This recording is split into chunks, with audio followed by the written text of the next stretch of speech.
Yeri gəlmişkən qeyd edək ki, qurbanlıq heyvan kəsimi və satışının müvafiq norma və qaydalara uyğun rahat həyata keçirilməsi məqsədi ilə ölkə üzrə 100-dən çox ünvanda heyvanların satışı və kəsimi xidmətləri təşkil olunub. Əməkdaşımız Qasım Xuluflu həmin məntəqələrdən birindədir və daha ətraflı məlumatı bizə verəcək. Salam Qasım, buyurun, bayramınız mübarək olsun.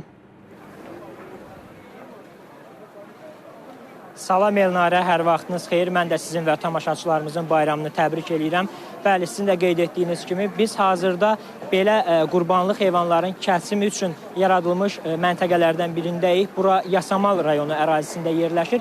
Ümumilikdə isə Respublika üzrə 135 belə kəsim məntəqəsi yaradılıb ki, onlardan 77-sində həm satış, həm kəsim, 30-unda satış, 28-də isə yalnız kəsim yerinə yetirilir.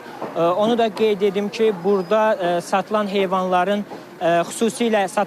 xüsusi nəzarət var. Qida Təhlükəsizliyi Agentliyinin səyyar laboratoriyası burada fəaliyyət göstərir və hər hansı bir heyvanda xəstəlik şübhəsi yaranarsa, onun daxili orqanından analizlər götürülür və yoxlanılır.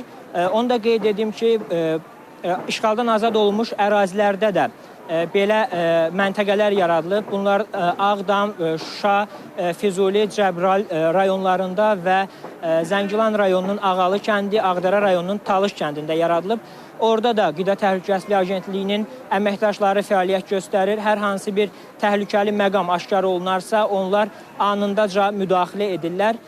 Onu da qeyd edeyim ki, bu məntəqələr ayın 6-sı və 7-si tarixlərində fəaliyyət göstərəcək və vətəndaşlar bu yerlərə yaxınlaşaraq təhlükəsiz və sağlam ət və ət məhsullarından yararlana bilərlər. Bu yaradılmış şəraitlə bağlı daha ətraflı məlumatı isə bizə Qalib bəy verəcək. Qalib bəy Qida Təhlükəsizliyi Agentliyinin şöbə müdürüdür. Qalib bəy, buyurun söz. Sabahınız xeyir.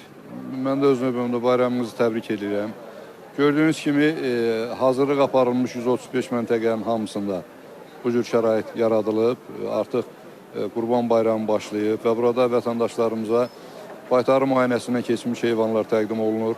Sərbəst satış, alış mühiti yaradılıb. Vətəndaşlar sərbəst şəkildə öz qurbanlıq heyvanlarını alıb, sonra bu gördüyümüz çadır tipli kəsim məntəqəsində kəsimə təqdim edə bilirlər. Bu məntəqənin quruluşu elədir ki, birinci bölmədə heyvanı kəsimə aparılır. Yəni, qurbanlıq heyvanın sahibi onu kəsim üçün təqdim eləyir. Orada heyvan bir daha baytarı müayinəsindən keçir və nəzarət altında kəsilir. Və əgər ehtiyac yaranarsa, laborator müayinədən istifadə olunur. Bunun üçün Azərbaycan Qida Təhlükəsizliyi Agentliyinin mobil laboratoriyası burada xidmət təqdim edib. Və bundan sonra da cəmdəyin hazırlanması, yəni vətəndaş əgər istəsə, cəmdəyi bütöv halda da götürə bilər. Ayrı-ayrı qurbanlıq payları hazırlayaraq da götürə bilər ki, bu hörmətlərin hamısı təyin olunub. Hələlik indiyə qədər hər hansı bir bioloji təhlükəsi riski yaradan bir hala rast gəlinməyib. Sağ olun Qalib bəy, ətraflı məlumat üçün. Elnarə, bizdən bu qədər. Buyurun, söz sizdədir.